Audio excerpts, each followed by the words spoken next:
All right. We are live. Good afternoon, and welcome to 2-on-1, the internet's finest conversation between two ordained disciples clergy with another clergy person, usually of the disciples variety, broadcasting on Wednesdays at some point in time. I'm the Reverend Arthur Stewart, one of your co-hosts, joined today with the Reverend Stephanie Kendall, your other co-host. And today, joining us to talk about the Gilmore Girls as fast as we can, while also talking about Herman Melville, maybe the Beatles, who knows, is the Reverend Katherine Wright, Associate Minister at First Christian Church of Mactown, or McKinney, Texas. Hi, Katherine. Today, joining us to talk about the Gilmore Girls. Hey, that's me. Okay, cool. Would you like to add anything to your introduction? I got my coffee. I'm ready to go. Okay, I got my coffee. I love it. And I'm going to say that I am coming at you live from Yale. Oh, yeah. Yale. I'm in Connecticut. I am here, mask on. We've got people. I got my Gilmore Girl earrings on. Gilmore Girl earrings. She's got Gilmore Girl earrings on. We are here for a conversation of Gilmore Girls. Oh, and I burnt something on Suki. I guess. Suki would never. Suki would never. Suki lit an oven on fire in the pilot. She destroyed a Viking oven. Yes, she destroys things, but her food is always immaculate. Never burnt. And what does that say? Mm-hmm. What does that say about destroying the equipment that we need to use our spiritual gifts? We want to start there?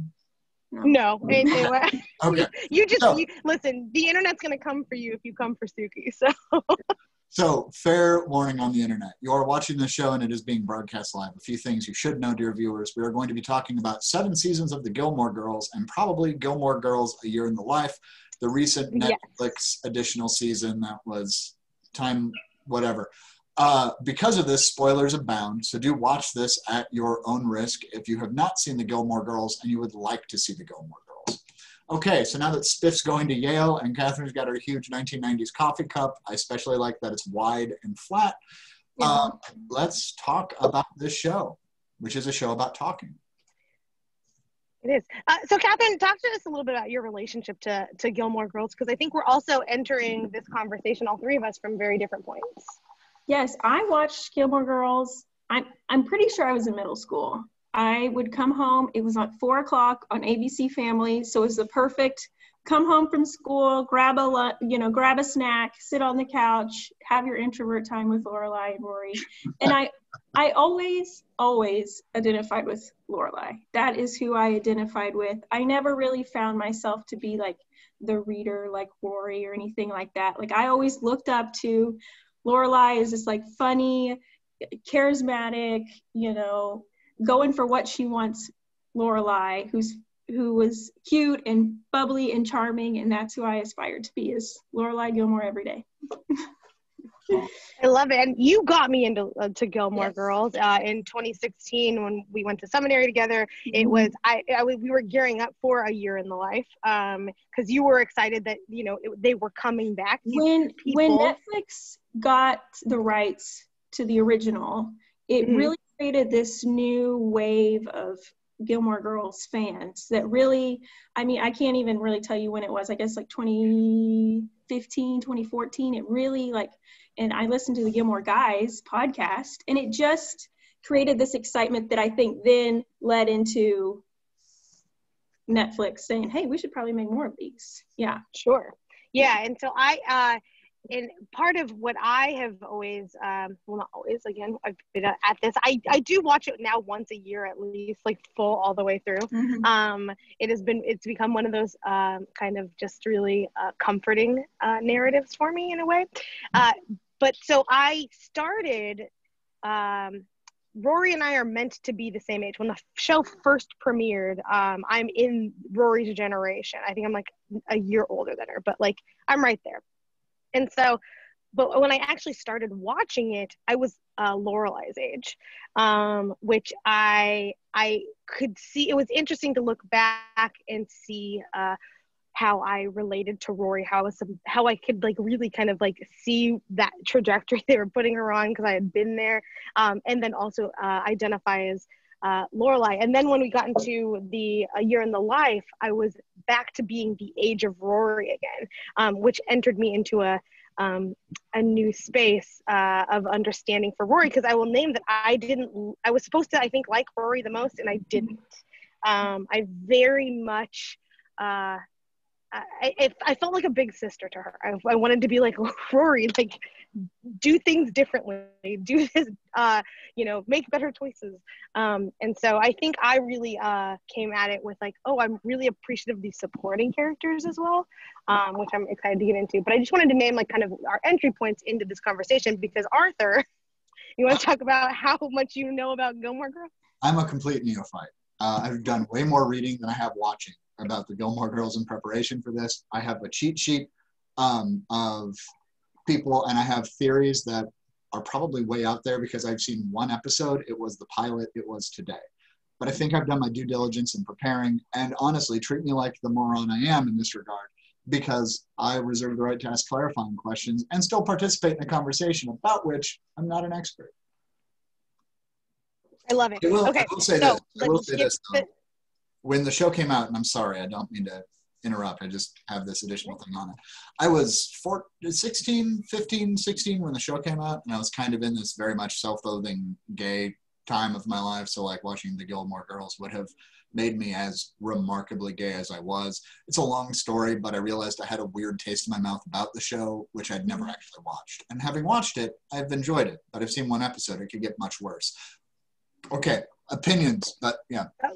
Okay, so we're gonna just need to get this out of the way because there was a full conversation this week on Katherine's Facebook page, and it is the number one conversation. It is my favorite thing about this is my father retired this year, and he has like gone deep into watching everything on Netflix, and he watched Gilmore Girls, so he also has an opinion about this. But Katherine, I need you to defend the declaration that you made on Facebook that Dean is Rory's best choice for partner. Yes. Wait, Dean creepy guy? Dean creepy guy. Dean creepy Thank you. Okay. Yes. Okay. So Arthur, for your own knowledge, the three men that we generally identify as Rory's partners throughout the entire series is Dean, who's her like high school first boyfriend. There is Jess, who is... Yeah, you see him in the pilot episode. There is Jess, who is Luke's nephew, who's the bad boy. He's played by Milo Ventimiglia, a young... Really? Yeah. And so he's got that brooding kind of very juxtaposed against what Dean is kind of like bringing to that. And then there's Logan, who she meets at Yale, who is meant to parallel Christopher, her father. He's got money. He's a little wild. And it kind of comes from more of the Gilmore tradition than everything Lorelai was trying to escape is what Logan is. So those are just, for those that have not watched, those are the three that are, I think, up for debate and discussion. I guess you could bring in the Wookiee if you wanted to, but we will get there. Okay. Really, honestly, I think all three have a purpose of someone that she dates them and becomes, more like herself after she ends these relationships with them eventually. And I ultimately think her partner is none of them. Like her ultimate life partner is someone that we don't know, because I don't think that all three of them, I don't like what they bring out in her. We'll start backwards and go to Dean because I like Dean, but I don't like the way that who Logan is, as far as who she comes out to be when she's with Logan. That's when she quits Yale. That's when she commits a crime alongside him. And I just don't think that that's ever really someone who she, I don't know, spends a life with, is someone that you commit crime with when you're Rory Gilmore.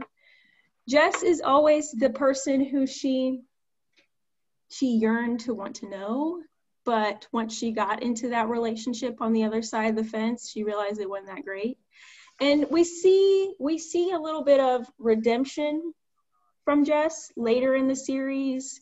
After their relationship, he becomes a very positive influence in her life, and even in the reboot, he's a positive influence. But we can't think about, oh, well, now they'd be great together. Well, they never dated after his his redemptive. After he left. Yeah, they never dated. You know, you got to look at that when she was there. And so the reason why I like Dean, and I never think they'll end up together, Dean's happily married with like 12 children, is that it exposed to her what love really is, exposed to her family-like qualities, exposed to her supporting who she was, wanting her to be who she was. He's got a little bit of an ideal of what box she's supposed to fit in, which I don't really like that, but she pushes them a little bit to learn more of like who she is. Something else that I was going to say. I also think that of the three, she wants to change Logan. She wants to change Jess. I never feel like she wants to change Dean. And I never want anybody to be with a partner who they think they need to change. So I have a question about this. Well, you're formulating it, Spiff, and I think that's really interesting. And I like it. And I do like that Dean ended up hunting demons with his brother for like 25 years. I think and the brother's name is Dean, so you have to watch this whole series with him calling someone else Dean. It's really weird. I'd like to come back for Supernatural. So we have Dean, we have Jess, and we have Logan. So it reminds me of the Munis triplets of more than anything else, the pastor, or what is it, a prophet, priest, and king office in the church that Jesus Christ apparently inhabits, and we do too, technically, when we are part of the body of Christ. So we've got Logan, and we can say that's more of the king thing. That's the person who's coming from, you know, let's call it royalty and that kind of idea. We've got Jess, who's very much the prophet. I'm not saying all prophets are criminals, but I am saying all criminals are, no, I'm kidding. But the prophet is going to be outspoken, is going to push against norms, is going to. And Jess is a writer. There's this a reader, right? Like he's got that kind of that academic pedagogical understanding of like his role in the world. Okay, so we can call it prophet teacher to borrow from that. Sure. And so Dean by default would be priestly, but priestly being prophet, priest, king, playing the Munis triplex. And I'm just asking a question. You guys can tell me I'm full of it to sit down. I'm already sitting down. But I liked shows her what love really is and family-like qualities. So when we talk about the priesthood of all believers, is it based in the familial relational? Or is it based more in, because of course we talk about prophets being horizontal and priests being vertical. Is the priesthood of all believers for each other or for God? You can just say, I don't want to answer that question. That seems a little out there. So I think I hinted to something about this show that I've really been thinking of, and I think you're digging into it. The Gilmore Girls find a home outside of and find a family outside of their family. They go to Stars Hollow and they find their chosen family. They find the people who make their world better, and they find a new world that they're excited to live in and that they're now a part of. And so I think that's probably why I even use that, is because we see this whole journey of Lorelai then re-entering her biological family's world, and that's with the obligation of the paying for the school that you saw in the pilot. And then at the very end of the series, we see Lorelai and Emily having Friday night dinners just because they want to. And so there's this whole like narrative of who your family is, who you choose to be with. And so she does pay back the debt. Yes. Yeah. There's a couple of times new debt becomes a part of it. Like she pays it off. There's a reoccurring thing of that there is debt to be paid. And really, I mean, I think that there's a question there of what debt is she actually paying off, right? Because I think part of it is not actually money, you know, for Emily Gilmore says it best when she goes after Logan's mom. And it's like, I've got money. We've all got money. And they're, you know, which is a really flippant, you know, way in which this kind of caste system is working within the structure of this show. But hold on, what was I? Sorry, I lost my train of thought. what she's paying back the debt is, I think, or at least Lorelai and Emily. Lorelai is trying to make amends to the emotional debt that I think that they're both attempting to do that in different ways. That when she left and took the baby and just kind of left Emily in the dust, I think that that's the emotional debt that she is attempting to repay through all of this. So that is something you met on the priesthood, because priests expiate sin or debt, right, or trespasses or whatever, and is therefore, I mean, I guess we have to forgive each other, right? Right. Well, I mean, I think that's what I would venture to say that is one of Gilmore Girls' theological kind of constructs, is what does forgiveness look like for both yourself and for those that you have been in community with, because there's also a lot of when Rory goes to Yale and then drops out of Yale, Lorelai goes back and talks to her parents about making her get back into Yale, right? There's this big, like, come together, we're going to do this. And then they go behind her back, and Rory goes and stays with them.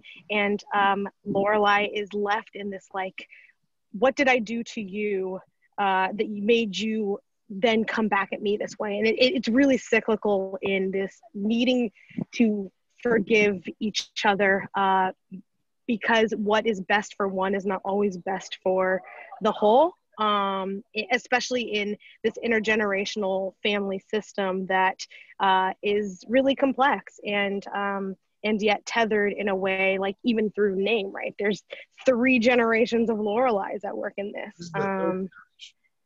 The grandma, Richard's mother, is the first Lorelai, Trixie. Oh. And right, isn't her name? Doesn't he call her Trix? He calls her Trix, yeah. Yeah. So his mother is the first. Her name's she's a really famous actress. We can look it up, and you'll know who it is. And she is a pistol, and she loves that Lorelai. So she clearly has issues with Emily. Loves that Lorelai is doing her own thing and is like a working woman, and as Trix has never been a working woman, and that Rory comes somewhere in the middle.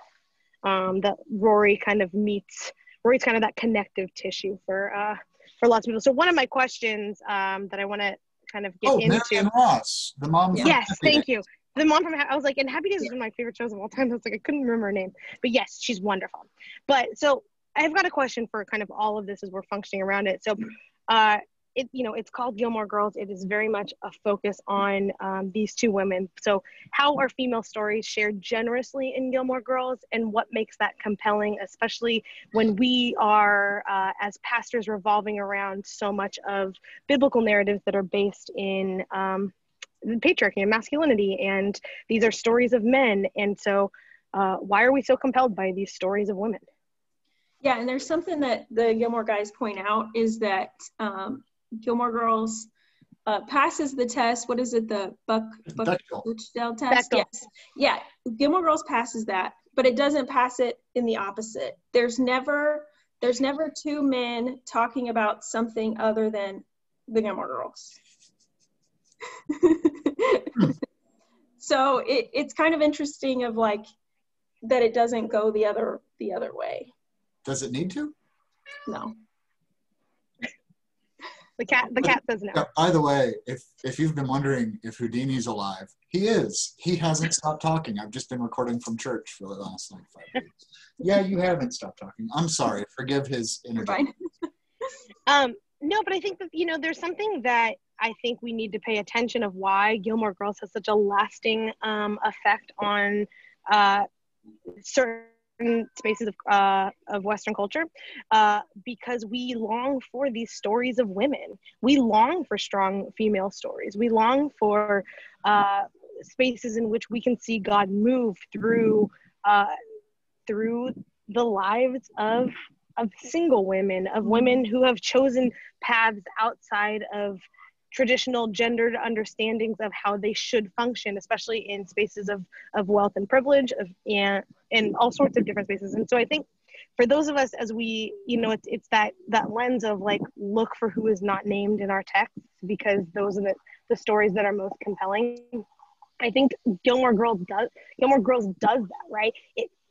I've been driving around Connecticut for 3 days, and you see wealth, you see white wealth, you see, generational wealth.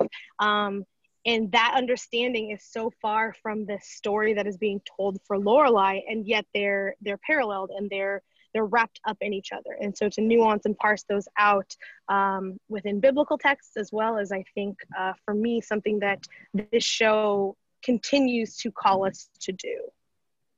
I don't know if there was a question in there other than like why. Well, and it's also a critique of the show, that it is really based for women in, middle, upper class women one of the reasons why I loved it is because I could dream about going to fancy parties. Like they would find themselves at this fancy party all the time, and they act like it's not a part of their life, but they're all the time, and so that definitely is one of the critiques of it, is that it does have more of a narrow audience in that, and who can relate, and who is, who's the, yeah. You could have gone to Harvard. That's without question. You're that privileged, you're that educated, you're that erudite, but you chose not to, and that's the problem. Because that's the whole thing of Lorelai not going to college. Lorelai going into the workforce rather than going into education. Not only going into the workforce, but being a maid.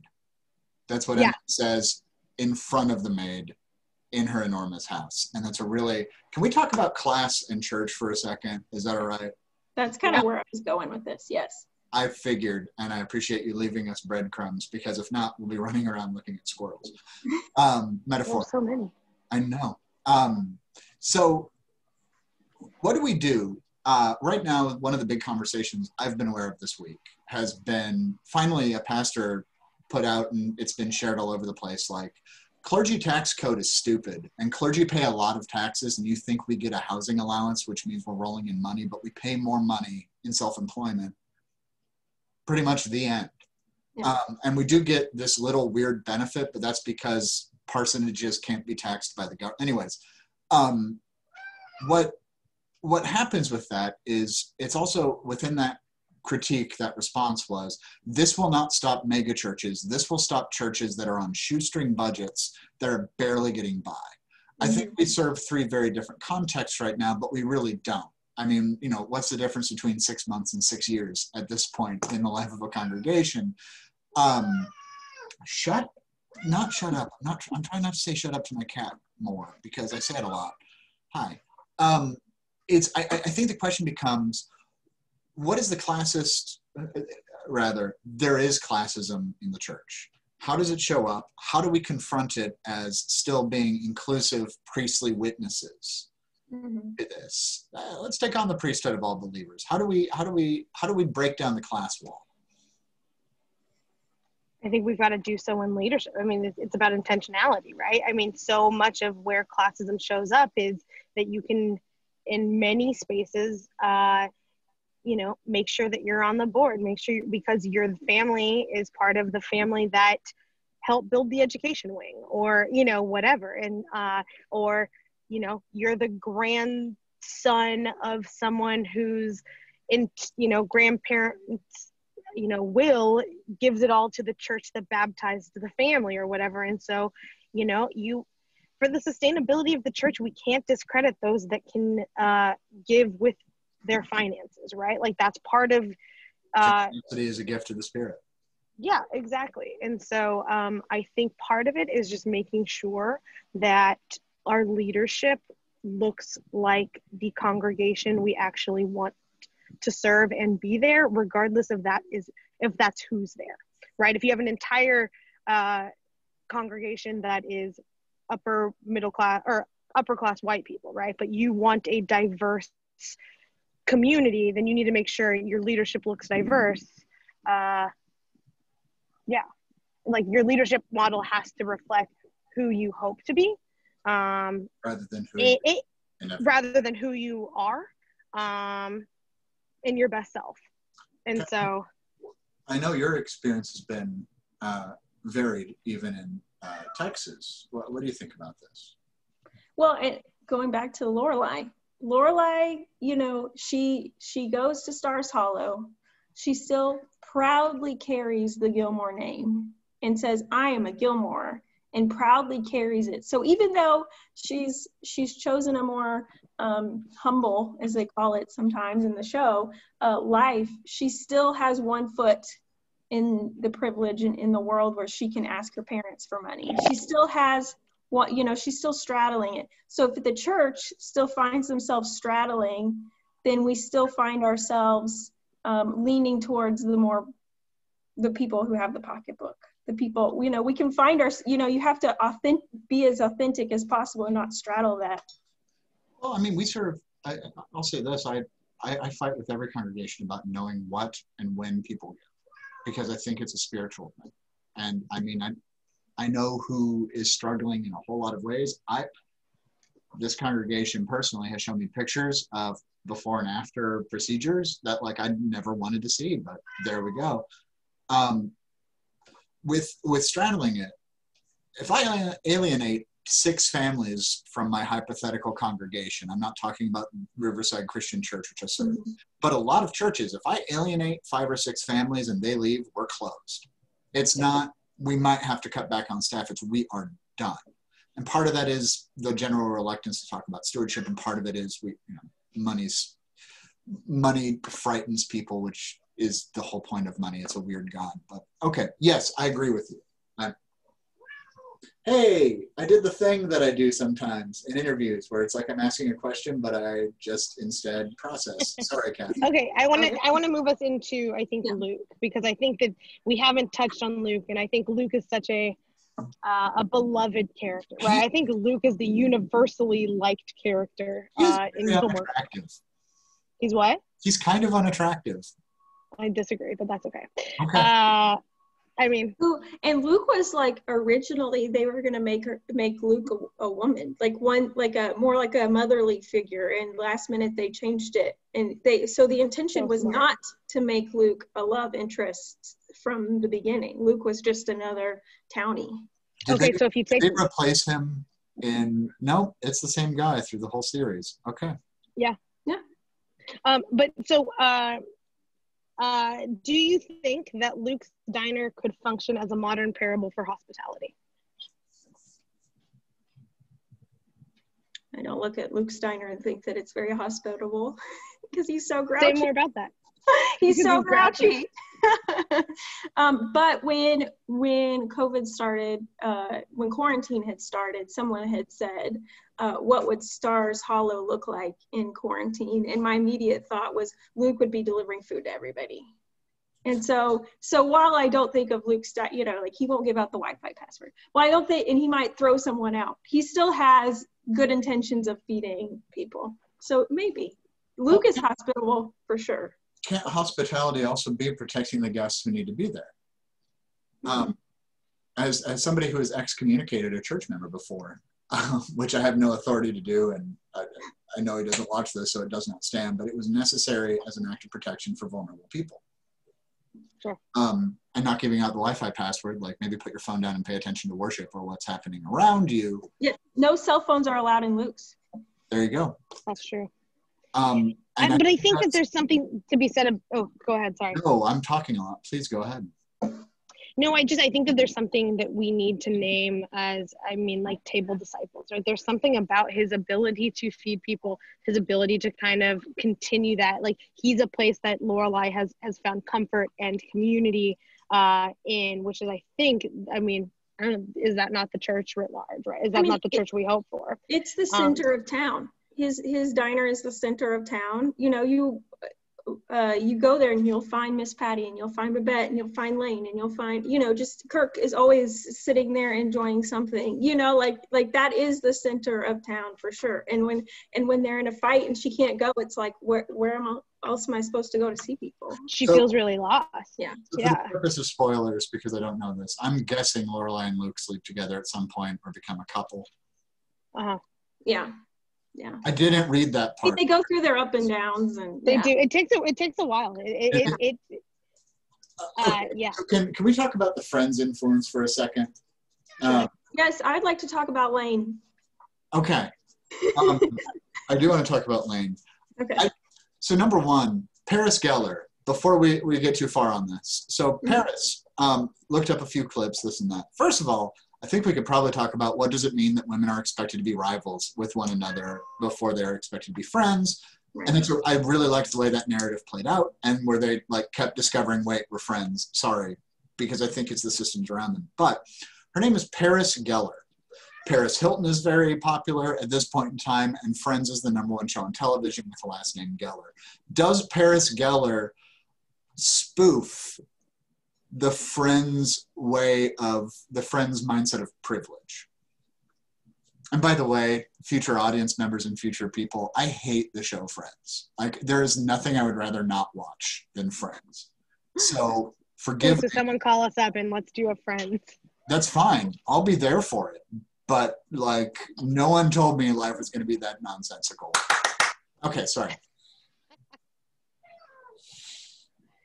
But yes, I think that... I think it's more of like, she's the opposite of Rory.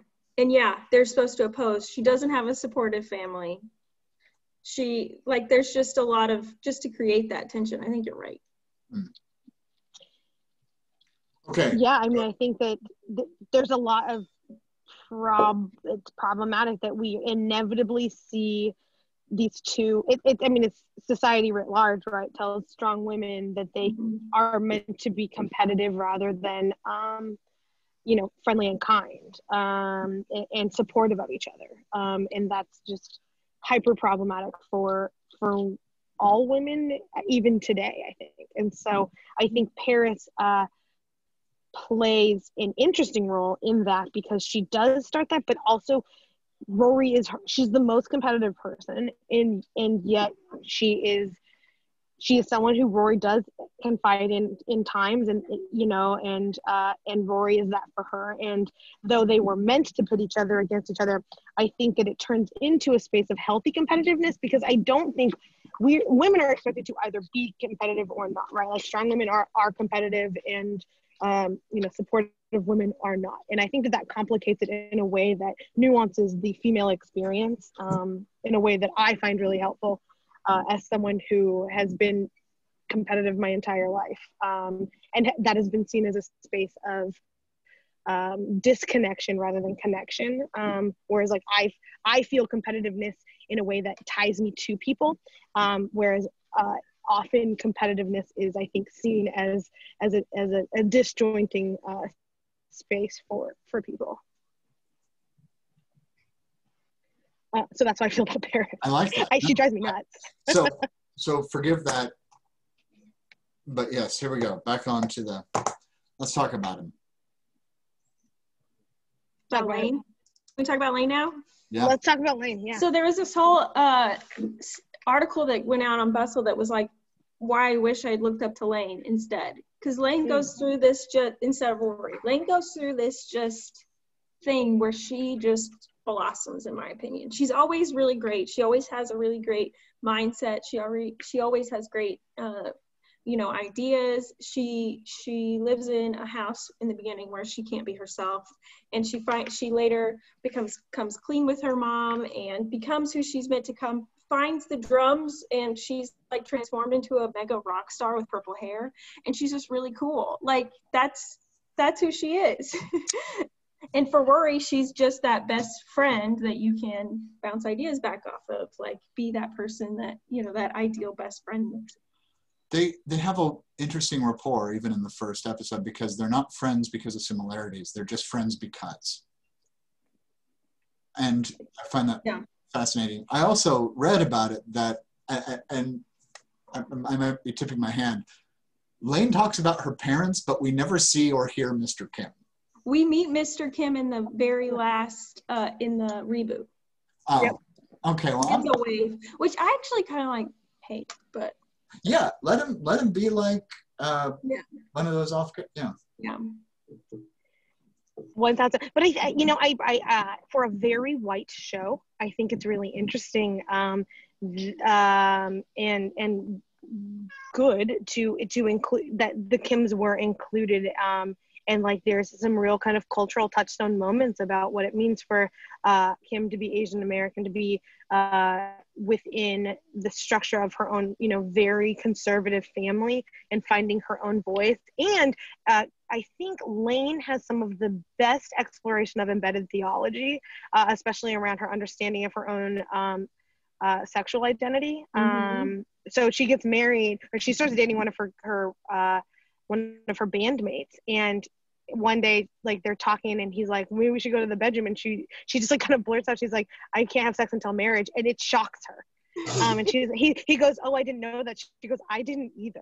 And I think which is, I think, a really honest moment that is not kind of embraced well or often in any of us, right? How often do we take a moment and appreciate when we surprise ourselves with our own understandings, and to then think about that, right? Like, and to sit in reflection. Like, you know, when was the last time we asked our congregants, what has surprised you about you during this time? And to, like, not only sit with that and not try and change it, but just to name where that has come from, name how that has shaped where you've gotten to today, and to shape how it will inform how you move forward. What if we did that as church? Like, that's one of my questions that I wanted to bring here today, is like, you know, we talk a lot in church about vision planning or vision casting, and, you know, who do we want to be? But, you know, what are the best practices for us in church right now to say, especially as we're in a new space, right? We're in this COVID kind of time apart, you know, how many of us are saying, you know what, we're reaching more people online, or we're not, or, you know, like, but doing some of that really hard and discerning work faithfully, and not just dismissing some of the harder challenges that we've gone through at this time, but that have also kind of bore really beautiful fruit. And Lane is based off of a real friend. She's based off of Helen Pine. And so it's like, I kind of like the friendship of that, you know, admiring your friend and then creating a character like her on the TV show. I just like that a lot. I do have my, like, little critique is that she finds herself, I don't love that she then has to get married and has to immediately conceive 2 babies. Like, I feel like the whole narrative of the show is this, like, oh, she has sex once, whatever you want. She has sex once and makes 2 babies. And it just, that's one of, I feel like she could have had this, like, cool career. But then there is that where she decides, well, I'd rather raise my kids than go on tour with some band. I didn't know who it was. But so I don't know. It's kind of interesting that that's how she ends up ending the series. So to your question and what you just said too, Katherine, the church doesn't examine itself in the present, and usually it takes some sort of outside. Why can't I think of the word today? Outside activity, outside event, in order to cause it to respond, or to cause it to react rather than respond. Like a catalyst. A catalyst. Thank you. Gracious. I'm at Yale. Sorry. I'll tell you something about one of our favorite former guests, or one of our favorite guests so far, Whitney Waller-Cole, and thanks, Yale, as a great response to something she said once, but another time. I think she's watching right now, so please. Anyhow. I think she is too. Anyhow, so can we talk about, so Lorelai had conceived Rory with Christopher. Yes. When she was 16 years old. And yes. that, she said, my life changed, or my life ended, or whatever. Mm-hmm. That was the changing point. I moved to Starlight Lounge, or whatever it's called. And there's that, the shame. And Lorelai refuses to feel shame about it. And I love that. And I've read and researched, and that's one of the great characteristics in the show, I think. So the church, as the beacon of, we have to act good and we have to look good because God is good. What happened? Well, actually, okay. So I think the church has inevitably lost a lot of footing because we no longer are a place for redemption. And I don't think redemption requires confession. Like, I don't think sex out of wedlock, I don't think conception out of wedlock is a sin, so to speak.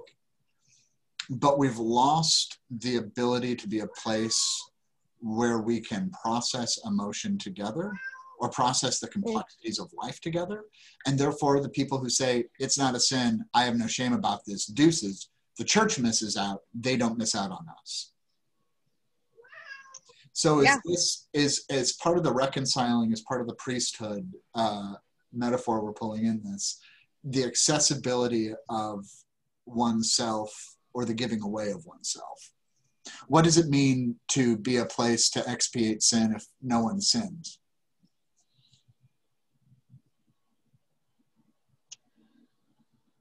I mean, I still think it's the intersection of community that we need to, that is part of, you know, who gets to name what sin is anyways, because that's, I mean, there's an answer to that theologically. You're talking about this kind of construct of a society that doesn't sin because there's this. I'm talking about, right? She's off a single mom who smells like cigarettes because she's a single mom who smells like cigarettes.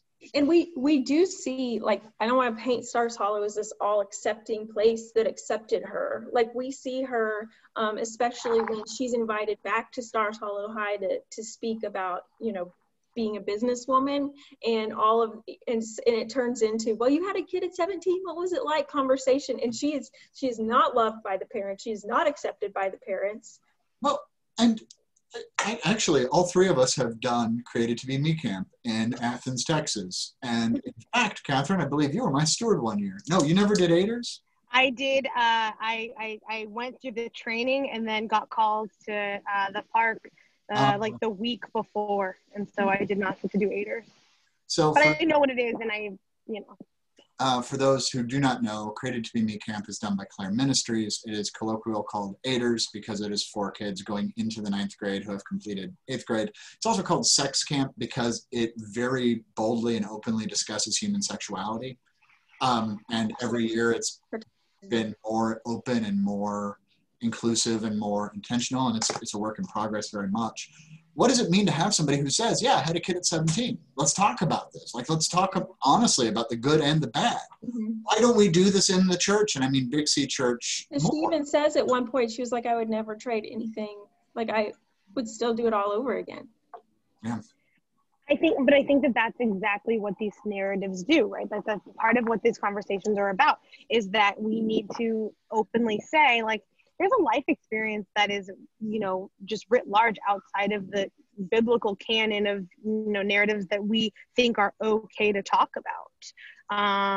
And what does that, you know, how do we change that? How do we as faith leaders change that? And I think it starts with us. I think it starts with those of us talking about our experiences in life, modeling vulnerability, modeling stewardship of our stories, and the ways in which they can help expand the understanding of who our community is and could be, right? Because, like, who our community is only as much as we want to share.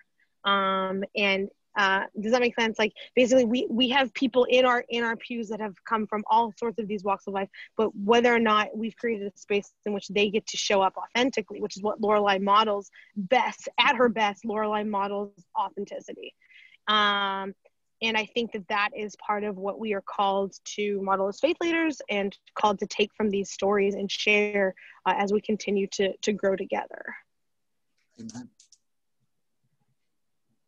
Hold on, I'm pulling up my. Just plug a little thing about Richard, because he is such an important part of, and that's your question with your dad, because your dad loves Richard, correct? Oh my goodness! So my dad, again, just retired, came in. Oh wait, hold on, I need to go back a minute. The answer in my heart that I feel is the right answer for Rory is Logan, because when Richard has his heart attack, Logan shows up. Logan consistently shows up for Rory when Rory needs him, more so than any of her partners. He asks her how she's doing. He asks her what she wants from her life. He asks her how she wants to get there and how he can be a part of that, rather than Dean is too codependent. Jess is just too wayward. Just in hindsight, like adult Jess could have probably been a fine companion for her, but like we got to talk about who Rory is and in the spaces of who those men are in her lives. That's why I'm a Logan fan. That even happens in the reboot too. Yes. But Richard, my dad is also a Logan fan for Rory, but my dad, the grandpa, yeah, my dad also thinks that Richard is the best person, and like it's a show about Richard, and I'm like, it's not at all. That's a real patriarchal structure in which to view a series about women, but he's this beloved kind of this thing. So my question in this is, what can we as faith leaders learn from the intergenerational relationships between the four Gilmores? We've got,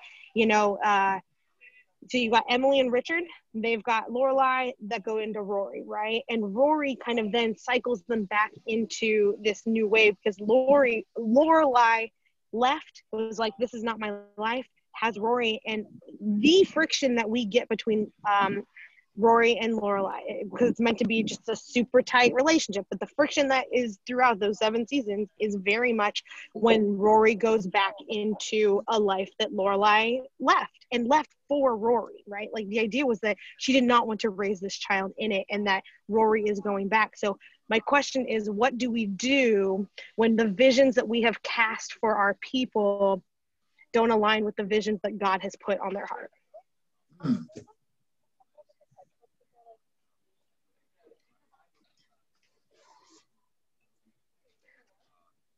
I appreciate the fact that Katherine thinks before she speaks. As somebody who I don't really know. I think one of the best episodes is when Rory goes golfing with Richard, because Richard doesn't want to do it. He doesn't want to do it. He's getting dragged into going golfing with his 16-year-old granddaughter. They're setting up that they're estranged, that they don't know each other at all, and they end up having the best time golfing, that even to the point that he does something even beyond, I think he then follows up with to the club and and so I guess it's just kind of around the open-mindedness of finding commonalities among people that aren't even of your generation. So Douglas Adams, the theologian, not the sci-fi writer, in The Prostitute and the Family Tree, which is one of my favorite books, it saved my call to ministry before I went to seminary. He talks about parent stories versus grandparent stories, and how parent stories are always, I was just and upright and true and never had a problem.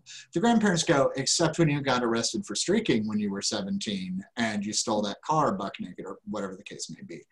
Adams argues that we have to read the Bible as, the biblical narrative as grandparent stories. That it's always, look at this screw up, look at this ridiculous, marvelous screw up, and how wonderful it is. Just from the little bit I've seen, there's the parent narrative, both for Lorelai and Rory and Emily and Lorelai. And there's the grandparent narrative, both of Lorelai the first, who, that makes sense, it's Marion Ross, and I'm still getting over that. That's an interesting dynamic. And Katherine, you're right now doing associate ministry and youth ministry, and that's really been your oeuvre. Mm-hmm.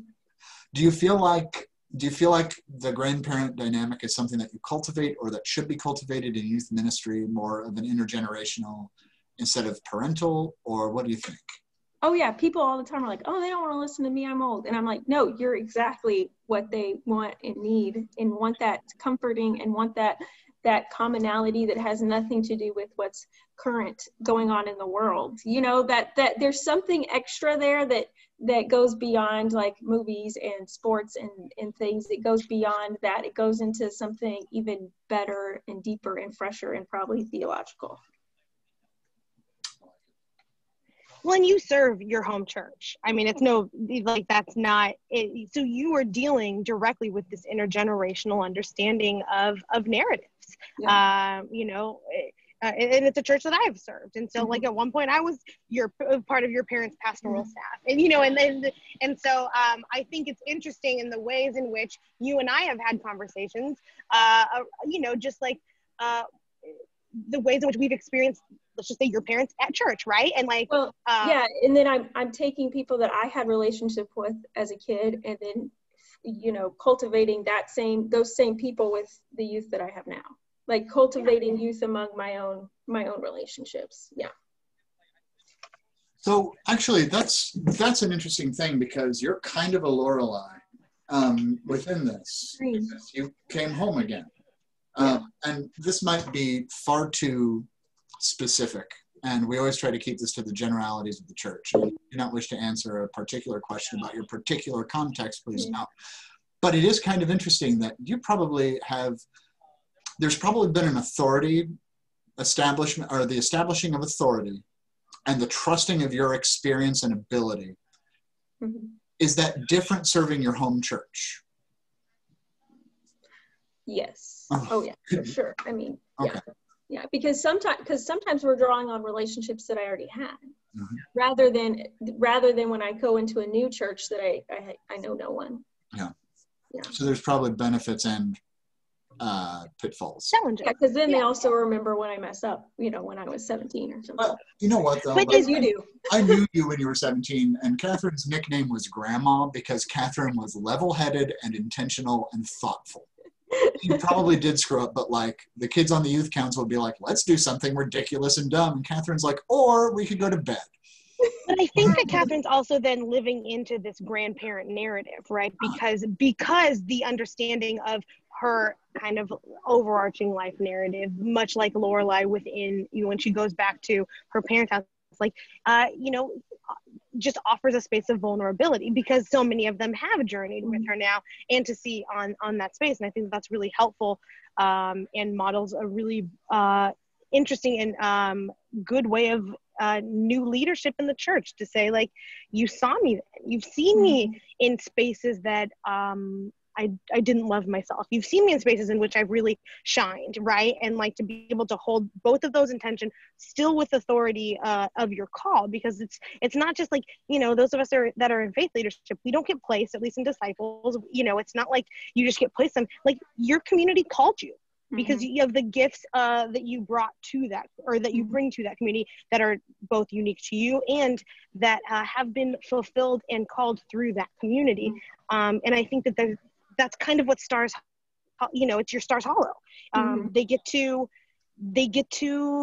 see and grow and name and move with you in this new season of your life, and also hold gently and with love past seasons of your life that have informed who you are now. It's kind of like when Rory we'll move on, I guess, to a year in the life. It's Stars Hollow. Like, you are Rory in a year in the life, because you're back in Stars Hollow. Yeah. Oh, you're back. You're doing the paper. You know what I mean? Like, you've taken over the paper. Oh my gosh. I have a whole rant about how Rory working at that paper is just like young ministers working at an old church. It's the same. Absolutely. And so, I'm sure,